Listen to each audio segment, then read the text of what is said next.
The dark and stormy night. My heart was racing.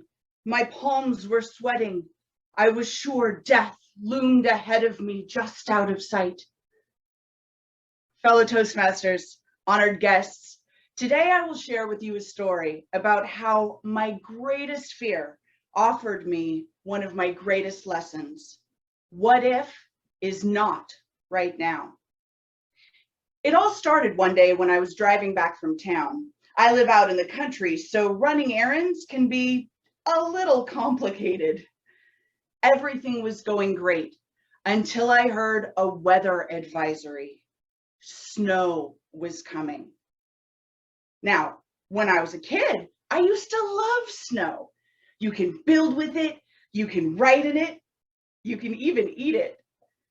And although it was slippery, when I was little, I didn't have that far to fall. But as I grew older, I didn't like snow quite as much. And driving in it, just hearing that snow was in the forecast filled me with foreboding. What if I couldn't get home in time? What if I got caught in it? I quickly pull out my cell phone and check every weather app I can find. They all agree the snow's not supposed to come for 2 hours. No problem. I only live 45 minutes away. I'll get home in plenty of time. But just to be sure, I checked the traffic. There's a fair amount of congestion on the highway. Lots of people in the same situation as me trying to get home before the snow hits. You know what? I'll take the back roads. That'll get me home in plenty of time. I cruised down the country road, congratulating myself on the genius of my decision, thinking about the cocoa that I'll be sipping on before the snow hits. But then I see it, a wall of darkness moving towards me. The snow was early, like really early. My heart starts racing as I weigh my options. Do I go back to the highway? Absolutely not. Then I get stuck in traffic and snow. Do I get out and put chains on? Do I even have chains? There's nothing for it, just to push ahead. The first snowflakes start to fall. Oh, that's not so bad. It's actually kind of lovely. I don't know what I was so worried about. But this is just the edge of the storm, and I'm about to drive right into the center of it. Within minutes, I can't see 10 feet in front of me. Snowdrifts pile up on either side of the road. I lose traction as the snow packs into my tire treads, and now the panic really sets in. What if I careen off into a snowdrift and total my car? What if I get buried and it takes them weeks to find me? What if I freeze to death?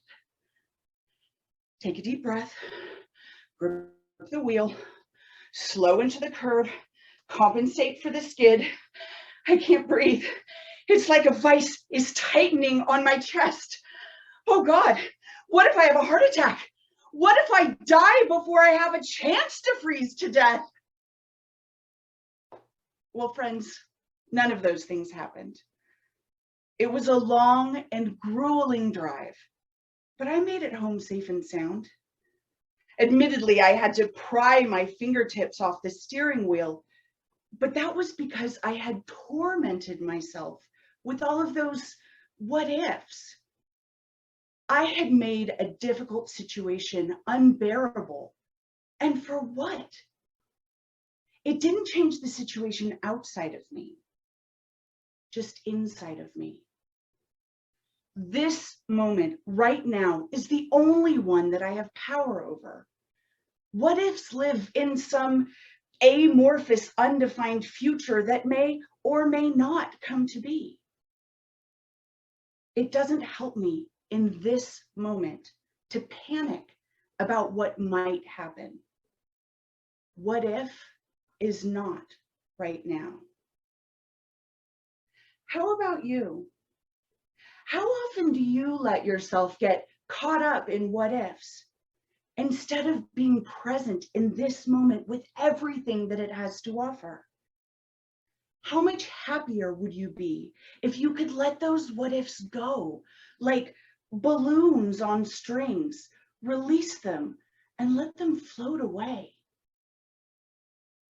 It's not always easy. It requires vigilance. Even today, I was surrounded by a whirlwind of what ifs. What if I forget my speech? What if they don't like what I have to say?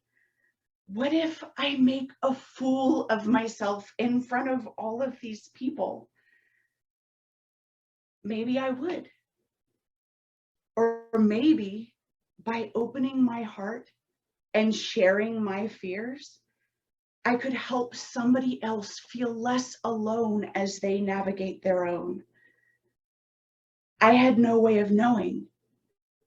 But what I did know, thanks to that traumatic snowy day, is that the only thing I could do is be present in this moment, in each moment, as each moment became right now. The same thing is true for you. Anytime that your heart starts racing or your palms get sweaty, remind yourself, what if is not right now, Mr. Toastmaster.